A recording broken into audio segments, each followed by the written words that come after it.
Assalamualaikum warahmatullahi wabarakatuh. Bismillahirrahmanirrahim. Alhamdulillah. Wassalatu wassalamu ala Rasulillah wa ala alihi wa sahbihi wa man walah. Wala haula wala quwwata illa billah. Amma ba'd.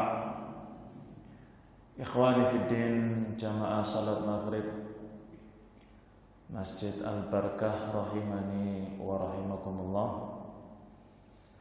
Melanjutkan kajian kita tafsir Al-Quran, masih dalam pembahasan muqaddimah sebelum masuk dalam tafsir ayat-ayat Allah. Kita masih dalam pembahasan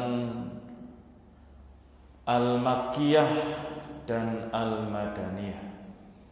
Ketika kita membuka Al-Quran, di judul surat biasanya tertulis Makkiyah, Madaniyah. Makkiyah dan Madaniyah kemarin kita bahas sedikit tentang pengertian Makkiyah dan Madaniyah. Makkiyah artinya apa kemarin? Gimana? Apanya yang sebelum hijrah? Apanya? Hah? Turunnya. Turunnya ayat kepada Rasul sebelum hijrah dari kota Madinah dari kota Mekah ke kota Madinah. Jika ayat-ayat itu turun ketika beliau statusnya belum hijrah ke kota Madinah, maka ayat-ayat yang turun saat itu disebut Makkiyah. Kalau suratnya namanya surat Makkiyah. Kalau Madaniyah berarti ayat yang turun setelah hijrahnya Nabi ke Madinah. Maka ketika ada ayat turun di Mekah, turunnya di Mekah, tapi setelah hijrah, disebut apa? Madaniyah. Walaupun turunnya di Mekah, karena setelah hijrah. Seperti ayat riba. Ayat riba dalam akhir Al-Baqarah, di situ ada ayat riba, pembahasan tentang dosa riba. Allah berfirman, ya ayyuhalladzina amanu taqullaha wa dharu ma baqiya minar riba. Wahai orang-orang yang beriman, bertakwalah, takutlah kepada Allah dan jauhi, tinggalkan muamalah dengan cara riba. Kemudian ayat ini turunnya di Mekah, tapi peristiwanya setelah hijrah. Turunnya di Mekah, tapi setelah hijrah. Jadi ayat ini disebut Madaniyah. Kemudian ayat yang kita contohkan pada pertemuan lalu di surat Al-Maidah, ayat ketiga, seingat saya, Al-yawma akmaltu lakum dinakum wa atmamtu alaikum nikmati wa raditu lakum al-islam madinah. Ketika itu Rasulullah di haji wada, haji perpisahan, haji terakhir beliau, setelah itu tidak lama meninggal. Turun ayat di Arafah pada manasik haji kita, di sana ada salah satu ibadahnya adalah wukuf di Arafah. Di situ pada hari Jumat ayat ini turun kepada Rasul sallallahu alaihi wasallam. Al-yauma, hari ini aku sempurnakan untuk kalian agama kalian, Islam. Aku sempurnakan untuk kalian nikmatku dan aku ridho. Islam itu sebagai agama kalian. Ayat ini turunnya di Mekah. Arafah itu di Mekah. Tapi ini setelah hijrah. Peristiwanya mau detik-detik meninggalnya Nabi SAW. Tidak lama beliau meninggal setelah haji wada, haji perpisahan. Maka disebut Madaniyah walaupun turunnya di Mekah. Ikhwani fillah rahimani wa rahimakumullah. Di dalam Al-Qur'an ada surat-surat, ya. Surat Makkiyah, surat Madaniyah. Para ulama ada yang sepakat surat ini adalah surat Makkiyah. Ada yang sepakat ini adalah surat Madaniyah.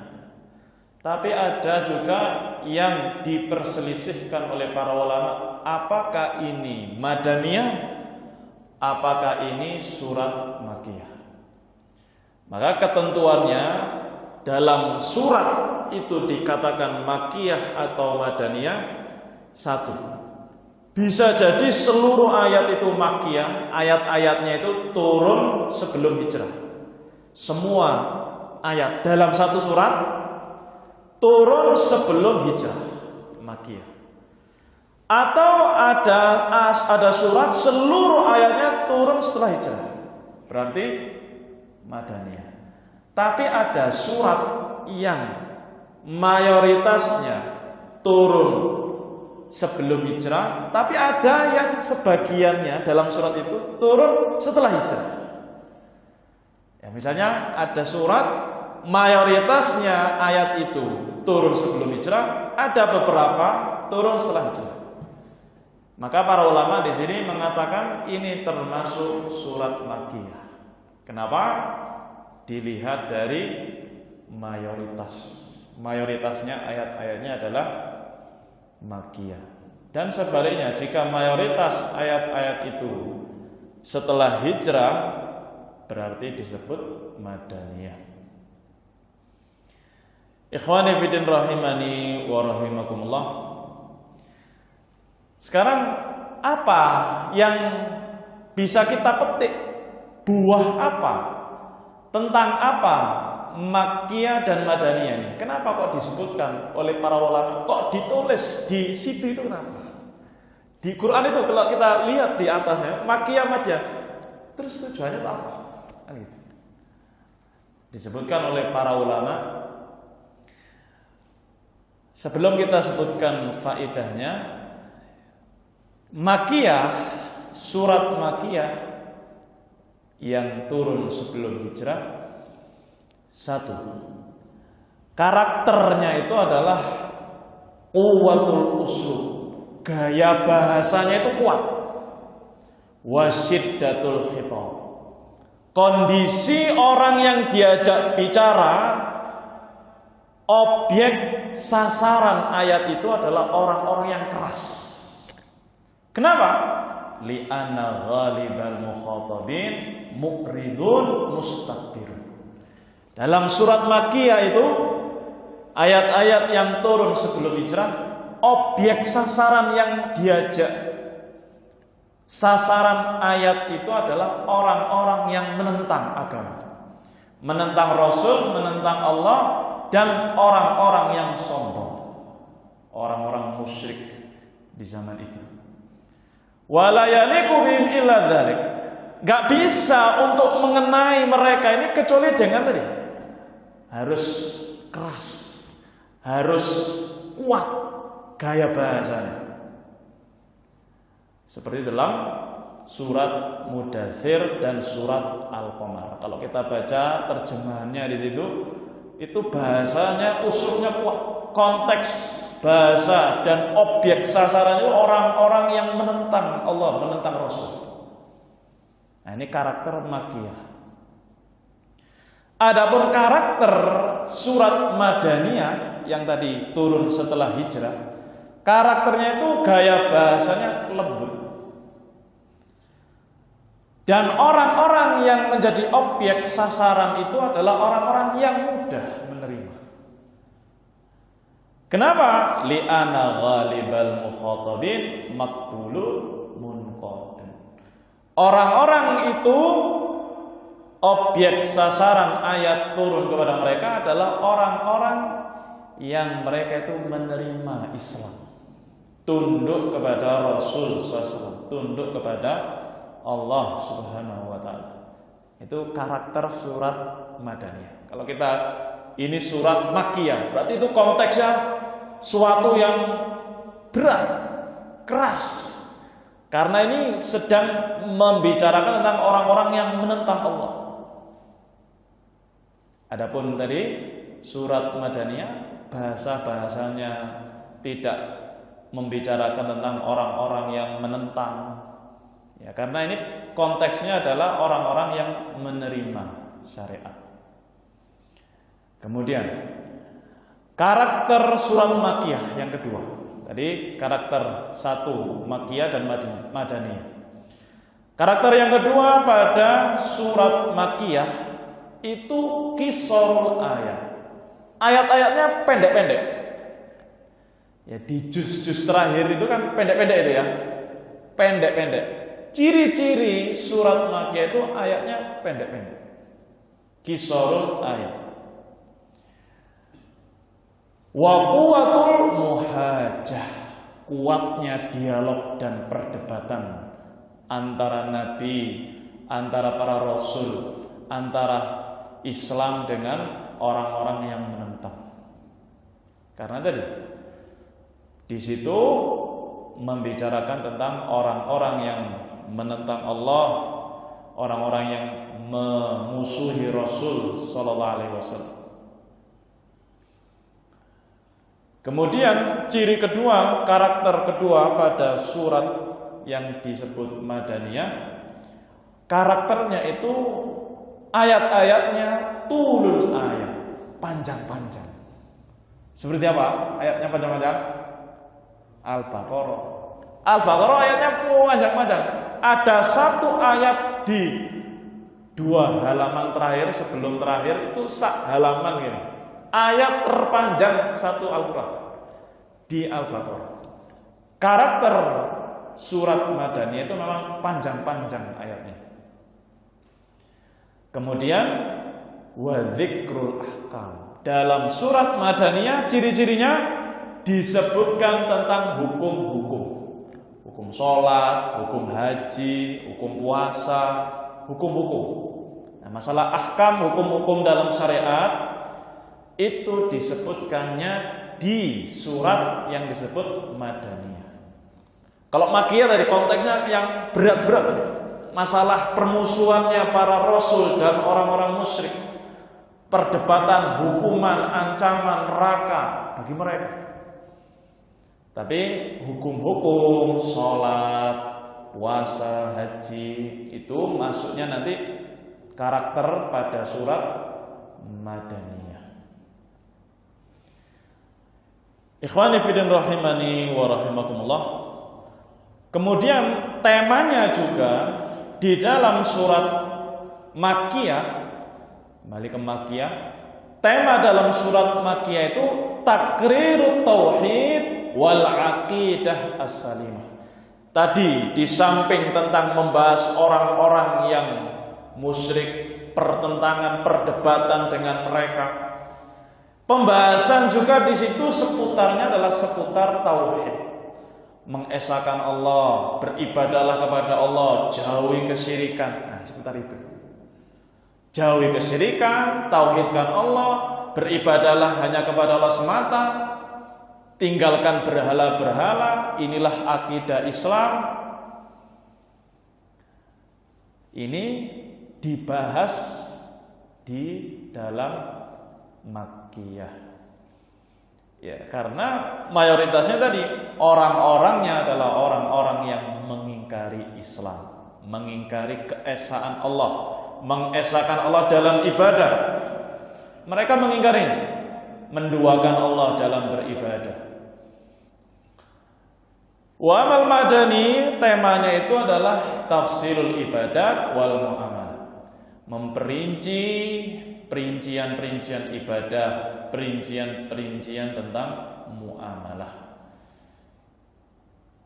Karena tauhid, akidah itu sudah menancap pada orang-orang yang dibahas di dalam surat Madaniyah. Orangnya muslimun, mukminun, menerima Islam.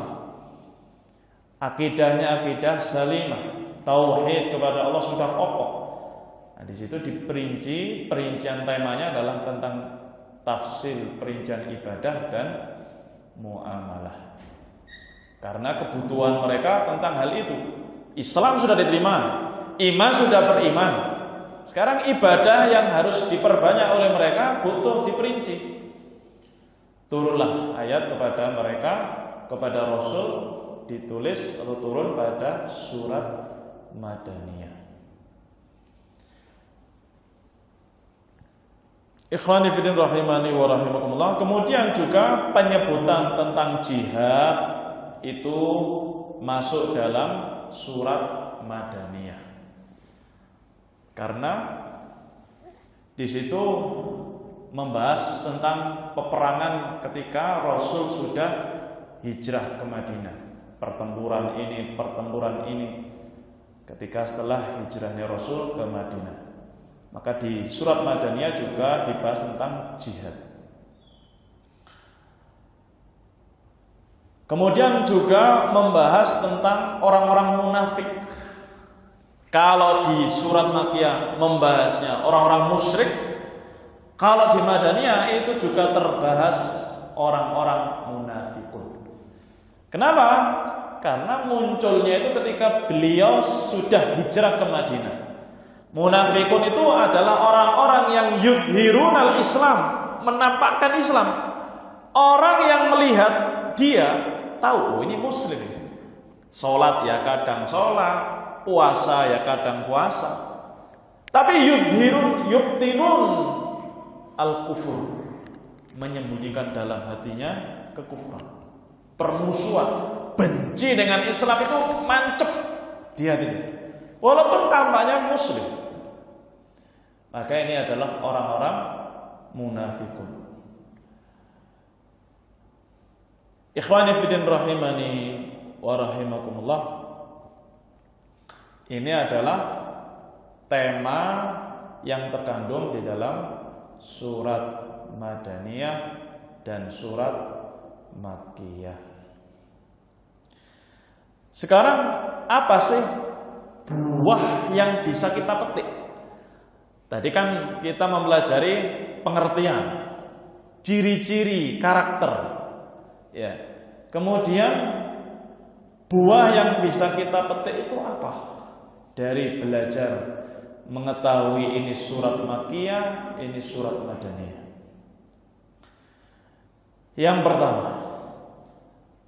dengan kita tahu ini surat Makkiyah dan Madaniyah, kita akan tahu tentang zuhuru balaghatil Quran fi a'la maratibih. Kita akan sadar betapa tingginya Al-Quran dalam memilih gaya bahasa sastra yang terbaik. Haitsu yukhatibu kulla qaumin bima taqtadihi haluhum. Al-Quran itu turun ayat dikelompokkan dalam Madaniyah dan Makkiyah sesuai dengan target golongan yang sedang dibahas. Enggak acak-acakan begitu. Tapi ini Makkiyah membahas tentang orang-orang musyrikun yang keras, yang kaku, yang membantah, yang melawan, yang memusuhi. Yang ini kaum muslimin mukminun yang menerima Islam di pagi.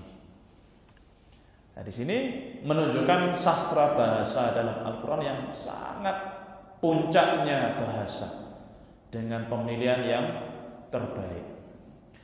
Kemudian yang kedua, dengan itu kita akan mengetahui hikmah pensyariatan Allah Subhanahu wa taala pada puncak kemuliaan.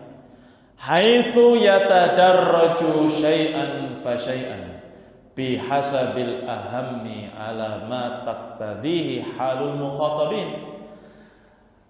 Pensyariatan hikmah-hikmah itu kita akan ketahui pada kemuliaan yang sangat tinggi dengan bertahapnya syariat itu sedikit demi sedikit. Dari yang paling penting.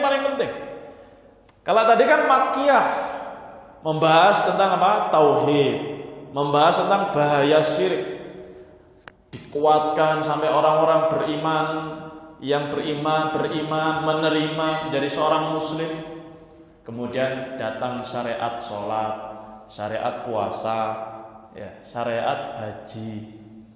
Dengan bertahap dari tauhid menjauhi kesyirikan, kemudian dengan pensyariatan ibadah-ibadah. Ini memiliki hikmah yang sangat tinggi. Tujuannya adalah agar seorang itu siap, tidak baru mentas dari kemusyrikan. Dulu nyembah berhala, besok Rasul datang menyeru untuk masuk Islam, langsung disuruh banyak ibadah-ibadah, kewajiban-kewajiban. Oh enggak. Syariat itu dengan bertahap. Ya. Sebagaimana khamr. Dulu orang-orang jahiliyah sebelum datang Rasul, khamr itu diminum. Ketika Islam datang, Rasul mendakwahkan Islam, ya khamr itu masih diminum oleh kaum muslimun. Belum sampai tingkatan haram yang paten, belum. Bertahap. Jadi karena kondisi yang menuntut hal tersebut.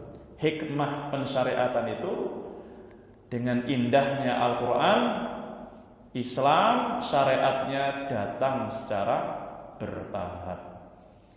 Dengan ini tarbiyatud du'ati ilallah, menjadikan kita dari mempelajari Makkiyah dan Madaniyah seorang dai, entah itu kita sebagai suami, sebagai ayah, sebagai teman-teman kita, sebagai tokoh di masyarakat, ketika ingin berdakwah, mengajak, membimbing istri, membimbing anak, membimbing teman-teman, membimbing masyarakat, ya, maka kita mencontoh apa yang diajarkan dalam Al-Quran ini.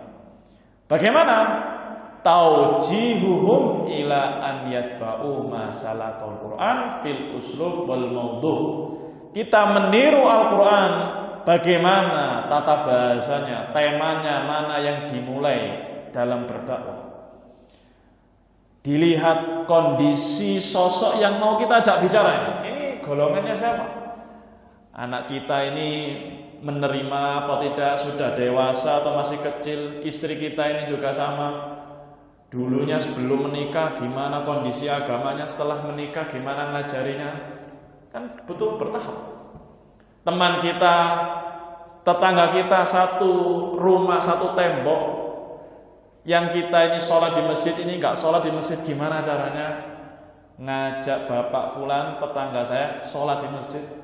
Sholatnya bolong-bolong, gimana biar berdakwah kepada beliau mau sholat 5 waktu. Dan itu kita mengikuti teori yang diajarkan di dalam Al-Quran. Bihaitsu yabda'u bil aham fal aham. Ya, kita mulai dari yang terpenting dulu. Yang paling penting dulu. Ya, yang paling penting kita ajar, kita sampaikan. Dari tentang tauhid, mengesahkan Allah, menasihati ya semampu kita, menjauhi dari kesyirikan, mengajari, mengajak sholat, rukun-rukun Islam, puasa, haji, kan itu yang inti-inti dulu. Fal aham, dari yang penting kemudian yang paling penting. Paling penting dulu, kemudian yang penting berikutnya, yang penting berikutnya. Ikhwani fillah rahimani wa rahimakumullah, demikian ketika kita berdakwah, ketika kita mengajak.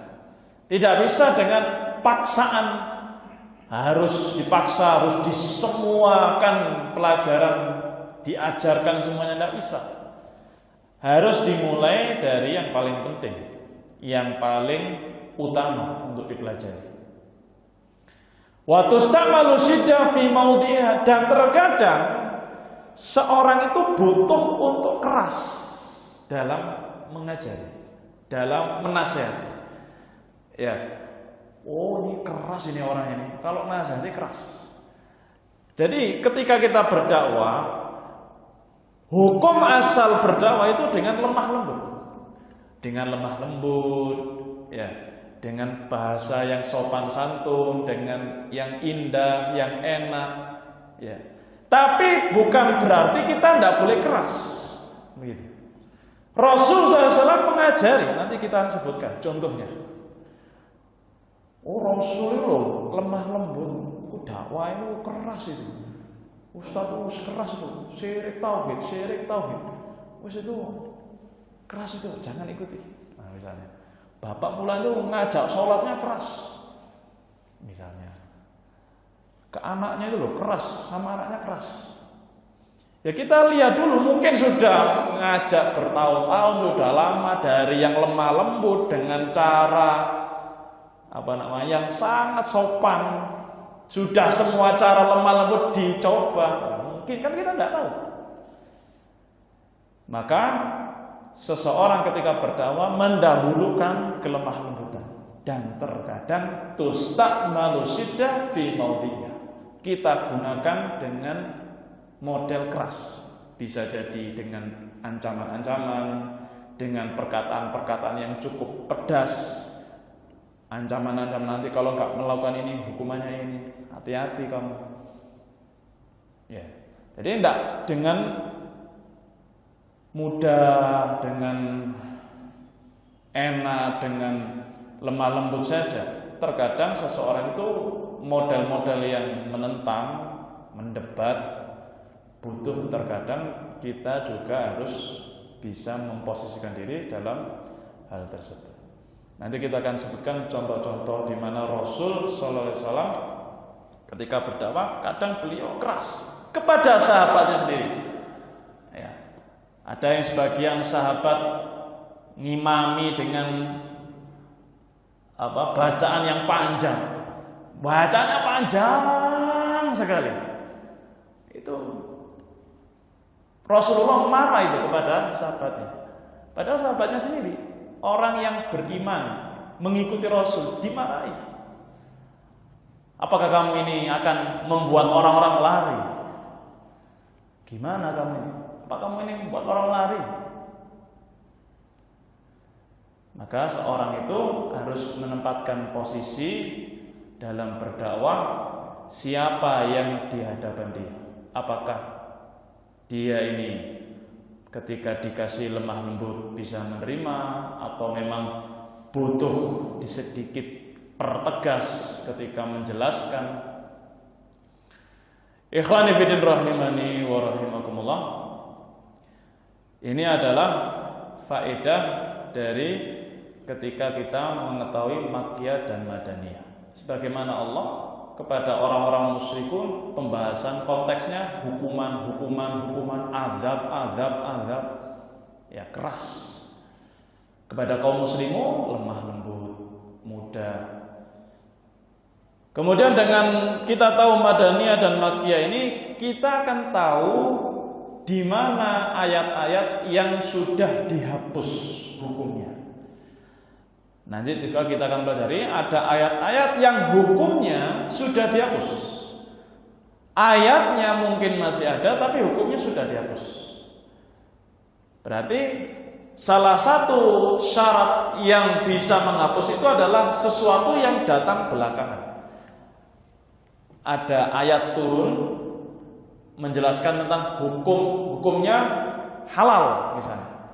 Kemudian datang ayat belakangan mengharamkan dengan hukum masalah yang sama. Berarti ini menghapus yang ini.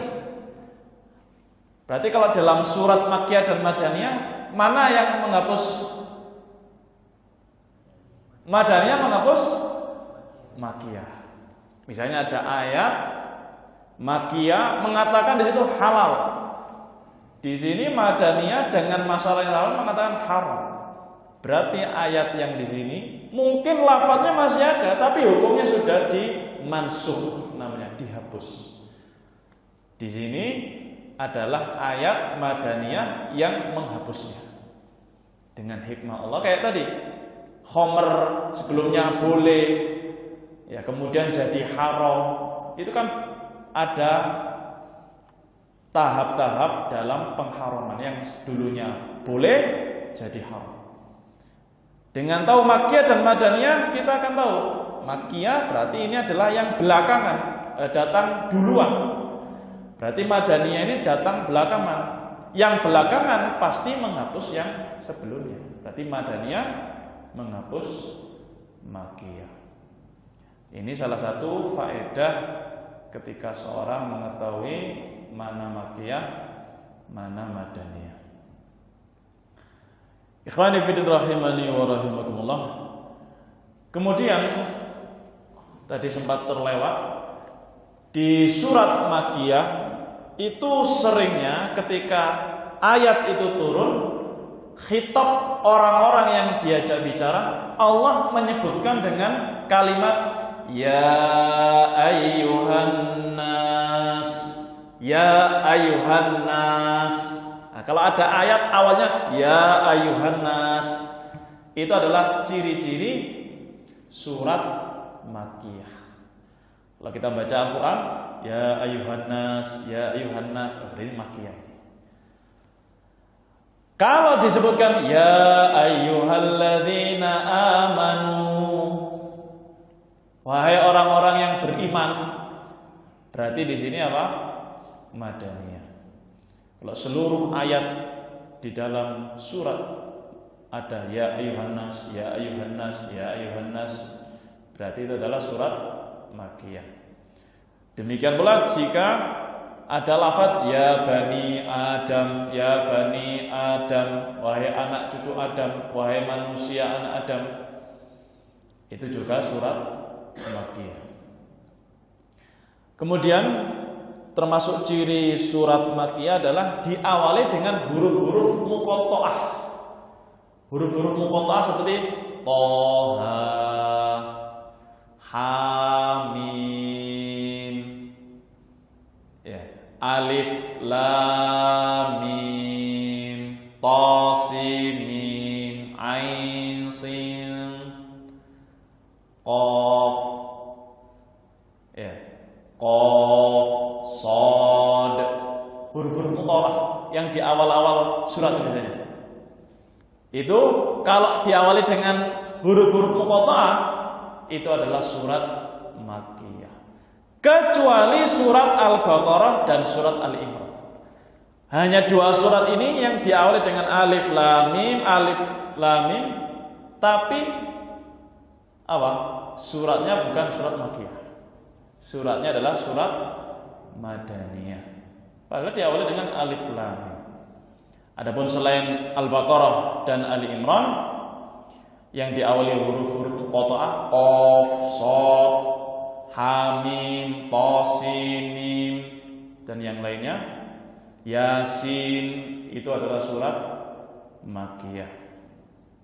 Kemudian salah satu ciri surat Makkiyah adalah ada sajdah, ayat sajdah.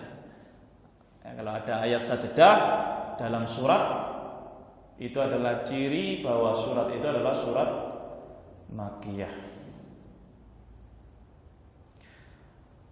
Kemudian juga termasuk ciri surat Makkiyah adalah disebutkan tentang kisah-kisah para nabi dan kisah-kisah umat-umat terdahulu. Kisah-kisah nabi-nabi dan kisah-kisah umat terdahulu ini juga ciri surat Makkiyah. Kecuali surat Al-Baqarah. Adapun surat Madaniyah seringnya diawali dengan ya ayyuhalladzina amanu, wahai orang-orang yang beriman, ya ahlal kitab, wahai ahlul kitab, ya bani Israil. Ini adalah ciri surat Madaniyah.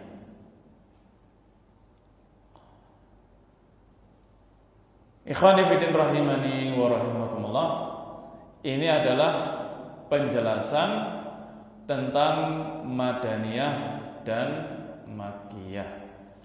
Kemudian kita mempelajari tentang teori bagaimana seorang itu tahu Makkiyah dan Madaniyah.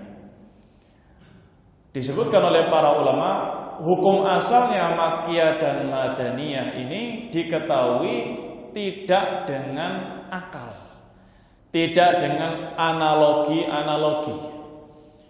Kita para ulama menetapkan surat ini Madaniyah dan Makkiyah itu berdasarkan dengan mendengar, menukil dari para sahabat Rasul. Yang tahu ini para sahabat. Para sahabat itulah yang tahu ketika ayat ini turun kapan? Setelah hijrah atau sebelum hijrah? Orang-orang belakangan seperti kita, ya, ulama-ulama yang sezaman dengan kita tidak boleh menentukan, oh ini Makkiyah, ini Madaniyah, tidak bisa. Dengan akal-akalan itu tidak bisa. Tapi harus dengan mendengar dan mengikuti berdasarkan apa yang disebutkan oleh para sahabat Nabi. Karena mereka yang tahu kapan itu turun ayat-ayat kepada Rasul sallallahu alaihi wasallam. Jadi hukum asalnya jalan teori menetapkan ini Makkiyah, ini Madaniyah itu dengan mengikuti apa yang dijelaskan oleh para sahabat. Kapan ini turun, ayat ini Makkiyah atau ini Madaniyah. Adapun ulama-ulama setelahnya tidak boleh membuat-buat dengan akal walaupun orangnya cerdas dan pintar. Tidak bisa menentukan ini Makkiyah dan Madaniyah. Ikhwani fillah rahimani wa rahimakumullah. Pembahasan selanjutnya kita akan membahas tentang nuzul Al-Quran, tentang turunnya Al-Quran ibtidai dan sababi. Nanti akan berlanjut tentang nuzul Quran. Al-Quran ada yang disebutkan oleh para ulama disebut dengan ibtidai. Nuzul Quran ibtidai dan nuzul Quran sababi. Apa itu ibtidai? Wa huwa ma lam yataqaddam nuzuluhu sababun yaqtadihi. Ayat itu turun kepada Rasul, kepada kaum muslimin, kepada para sahabat melalui Jibril kepada Rasul SAW, tidak didahului dengan sebab tertentu. Tiba-tiba turun ayat. Ini disebut nuzulul Quran ibtidai. Nuzulul Quran ibtidai, ada nuzulul Quran sababi. Nuzulul Quran ibtidai artinya adalah ayat-ayat surat turun kepada Rasul SAW tanpa ada sebab. Ingat-ingat ya, ketika ada nuzul Quran ibtidai, maksudnya apa? Ayat turun kepada Rasul tanpa sebab. Seperti apa? Dalam ayat surat At-Taubah ayat 75, Allah Subhanahu wa taala berfirman, turun ayat ini kepada Rasul tanpa sebab, tiba-tiba turun. Allah berfirman, wa minhum man ahadallaha la in atana min fadlihi lanasaddaqanna wa lanakunanna minas sholihin. Di antara manusia itu ada yang berjanji kepada Allah, la in atana min fadli, kalau duhai kiranya Allah itu memberi saya rizki, Allah memberi saya kenikmatan, lana saddaqanna, saya akan bersedekah, wa lanakunanna minas sholihin, dan aku akan berubah jadi orang soleh. Kalau Allah memberi saya rezeki, saya akan berubah, saya akan bersedekah, saya akan beriman jadi orang soleh. Ya. Ini adalah angan-angan janji manis orang-orang yang mengatakan saya akan beriman, saya akan bersedekah. Nanti kalau Allah mau ngasih aku dulu, kalau Allah mau ngasih, saya akan beriman, saya akan bersedekah. Nah, ini ayat ini turun kepada Rasul tanpa ada sebab. Faina nazalat ibtida'an fi bayani hali ba'dil munafikin. Tiba-tiba turun ini untuk menjelaskan kondisi sebagian orang-orang munafik. Ya, orang-orang munafik itu berat, mau sedekah berat, mau ibadah sholat berat, sholat isya, sholat subuh berat. Itu kondisi orang-orang munafik. Mau sedekah itu berat, jadi orang soleh berat. Ayat ini turun kepada Rasul menjelaskan tanpa ada sebab apapun. Tiba-tiba Allah turunkan ayat ini kepada beliau. Di antara orang munafik itu berjanji mengatakan kalau Allah ngasih, saya akan sedekah, saya akan jadi orang soleh. Kemudian yang kedua adalah nuzul Quran sababi, turun Quran sababi. Apa itu sababi? Wa huwa ma taqaddama nuzuluhu sababun yaqtadi. Ayat turun kepada Rasul karena ada sebab. Nah, ini nanti akan kita pelajari asbabun nuzul, sebab-sebab turun ayat. Jadi ketika kita belajar tafsir, ada ayat-ayat yang enggak ada asbabun nuzul, kita cari sebab nuzulnya apa enggak ada. Kayak tadi jenisnya apa berarti? Jenisnya apa? Kalau tidak ada sebab tadi, ibtidai. Kita baca tafsir Quran ini, kok kano asbabun nuzulnya ya? Ya berarti maksudnya apa? Ibtidai. Kalau ada asbabun nuzul, sebab turunnya ayat, berarti maksudnya nuzul Quran sababi. Ada sebab turunnya Al-Quran. Satu, sebab turunnya Al-Quran. Imma su'alun yujibullahu anhu. Turun ayat kepada Rasul, Allah ingin menjawab pertanyaan sebagian sahabat kepada Nabi. Jadi ada para sahabat bertanya kepada Nabi, Nabi tidak tahu. Turun ayat kepada beliau SAW. Berarti turunnya ayat ini namanya apa? Sababi. Karena ada sebab. Sebabnya apa tadi? Pertanyaan para sahabat kepada Rasul. Contohnya dalam surat Al-Baqarah ayat 189. Allah berfirman, Yas'alunaka 'anil ahillah, Yas'alunaka 'anil ahillah, Qul hiya mawaqitu lin-nasi wal hajj. Yas'alunaka, mereka bertanya kepadamu, wahai Muhammad, 'anil ahillah, tentang bulan sabit. Tentang bulan sabit. Qul, katakan, hiya mawaqitu lin-nasi wal hajj. Bulan sabit, peredaran bulan, hilal, itu sebagai tanda waktu-waktu bagi manusia. Mawaqitu linnas. Kapan masuk bulan Muharram, kapan masuk bulan Safar, ya, kapan Rabiul Awal, Rabiul Akhir, kapan Ramadan, kapan masuk Syawal. Kita menentukannya dengan apa? Dengan hilal. Para sahabat, apa itu ahillah? Apa itu hilal? Bulan sabit tadi, tipis. Itu adalah waktu-waktu, tanda-tanda waktu bagi manusia menentukan waktu bulan-bulan yang mereka jalani. Wal haji, dan hilal itu sebagai tanda ibadah haji juga, menentukan kapan ibadah haji masuk Dzulhijjah, menentukan juga melihat dari hilal. Ini sebab pertama kenapa ayat turun kepada Rasul, masuk nuzul Quran sababi. Nuzul Quran sababi.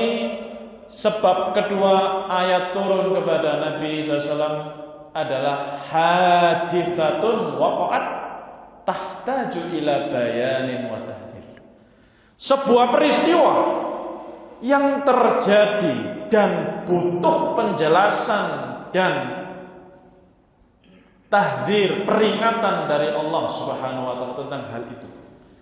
Jadi ada ayat turun kepada Nabi, ada sebabnya. Sebabnya adalah butuhnya penjelasan tentang peristiwa itu, butuhnya peringatan. Seperti apa? Dalam surat At-Taubah ayat 65. Ya, golongan orang-orang munafik yang mengolok-olok Rasul sallallahu alaihi wasallam. Ada seorang lelaki dari golongan munafikun. Munafikun tadi menampakkan Islam tapi menyembunyikan kekufuran. Ketika perang Tabuk, di majelis mereka orang-orang munafik, sebagian mereka mengatakan, "Ma ra'aina mithla qurra'ina haula arghab butuna." Kita ini tidak melihat semisal qurra'ina, ahli qiraah, ahli Quran kita ini. Mereka itu kecuali adalah orang-orang yang rakus, banyak makan. Wala akdzabu alsinan, orang-orang yang mereka itu mudah berdusta. Wala ajbana indal liqa, pengecut ketika bertemu dengan musuh. Ya. Mereka ini ngobrol munafikun dengan konco-konconya di majelis mereka. Yes, kita ini capek. Kita ini bersama orang-orang yang pengecut, orang-orang yang rakus, orang-orang yang berdusta. Nah, ini obrolannya orang-orang munafik di majelis mereka. Siapa yang disinggung di situ? Orang yang rakus, orang yang pengecut, orang yang banyak berdusta. Siapa ini? Siapa ini? Siapa ini? Rasul dan para sahabatnya. Yang disinggung itu enggak secara langsung tadi. Ngomongnya tadi apa? Qurra, ahli qiraah. Siapa ahli qiraah? Ya Rasul dan para sahabat. Ya mana? Quran turun kepada beliau. Disinggung. Qurra min ahli qiraah, ahli Quran kita ini adalah orang yang pengecut, banyak makan, rakus, ya, banyak berdusta. Tidak secara langsung nama Nabi, tapi di situ menyinggung Nabi. Jadi guyonan di majelis mereka. Kemudian sampailah obrolan tersebut, ya, guyonan mereka orang-orang munafik ini kepada Rasul. Wa nazalal Quran, kemudian turunlah Quran. Gara-gara sebab guyonannya orang-orang munafik tadi, turun Al-Quran kepada Nabi. Faja'ar rajul, kemudian orang yang guyonan tadi, lelaki tadi datang kepada Rasul ingin minta uzur, minta maaf. Nah, ini bukti Nabi itu tidak lemah lembut tok, kadang ya keras. Ya. Orang ini sampai disebutkan tuh gondelan apa? Kendaraannya Nabi. Nabi tetap di atas kendaraannya. Ndak noleh, ndak gubris, gak diajak ngomong. Gak ditoleh, gak dilihat. Ini orangnya gelandotan kendaraannya Nabi. Minta maaf, minta uzur. Ayatnya turun kepada Nabi, wala in sa'altahum la yaqulunna innama kunna nakhudhu wa nal'ab. Muhammad, kalau kamu mau bertanya kepada mereka ini yang minta uzur, minta maaf ini, kalau kamu mau bertanya, kenapa kamu melakukan itu? Guyonannya kok guyonan seperti itu? Niscaya mereka akan katakan, nakhudhu wa nal'ab, kami ini cuma guyon ya Rasul, kami cuma main-main. Ini kan capek, safar, ini mau perang ini, kita butuh guyonan. Perang ini kan perjalanan jauh, butuh rileks. Ya Rasul, kita cuma guyonan, senda gurau biasa, main-main. Mohon minta maaf dulu, maaf. Kalau kamu bertanya kepada mereka, jawabannya seperti itu. Rasul tidak mengatakan apapun. Dia gelandotan sampai terseret-seret di kendaraannya Rasul, tidak digubris, tetap Rasul berkendara. Apa yang dikatakan Rasul? Diperintahkan oleh Allah, qul abillahi wa ayatihi wa rasulihi kuntum tastahzi'un. Diulang-ulang. Wahai Muhammad, katakanlah kepada orang itu, abillahi wa ayatihi wa rasulihi kuntum tastahzi'un. Sambil jalan tidak gubris, cuman baca ayat ini. Apakah dengan nama Allah? Apakah dengan ayat-ayat Allah? Apakah dengan pembahasan Rasul kalian itu bersunda gurau? Kok temanya milihnya ini? Apakah Allah, apakah ayat-ayat Allah, apakah Rasul yang kalian jadikan objek sendal? Abillahi wa ayati wa rasuli kuntum tastahzi'un, diulang-ulang. Enggak menerima udzur, dibiarin gelandotan minta maaf tetap dibiarin. Nah, itu apakah enggak keras itu? Rasul kok ini nih, nan orang kok enggak apa namanya? Enggak lemah lembut ini. Ya memang kondisinya memang butuh digitukan. Orangnya ini orang tadi munafik sebagai musuh dalam selimut. Allah mengatakan kepada beliau, cukup kamu katakan abillah wa ayati wa rasuli kuntum tastahzi'un, enggak usah digubris. Apakah hanya kepada Allah, kepada ayat-ayatnya, kepada Rasul kamu bersenda gurau, mengejek, mengolok-olok? Apa enggak ada tema yang lain? Terus berjalan. Ikhwani fillah rahimani wa rahimakumullah, ini adalah sebab kedua kenapa ayat itu turun kepada Rasul, masuk dalam nuzulul Quran sababi. Yang pertama tadi adalah karena pertanyaan sahabat, yang kedua karena adanya peristiwa yang menuntut untuk dijelaskan dan diperingatkan oleh Allah terhadap peristiwa tersebut. Ikhwani fillah rahimani wa rahimakumullah, ada satu sebab lagi yang disebutkan, insyaallah nanti kita akan sebutkan dalam pertemuan setelahnya. Naktafi, semoga bermanfaat untuk saya pribadi dan kita semua. Subhanakallahumma wa bihamdika asyhadu an la ilaha illa anta astaghfiruka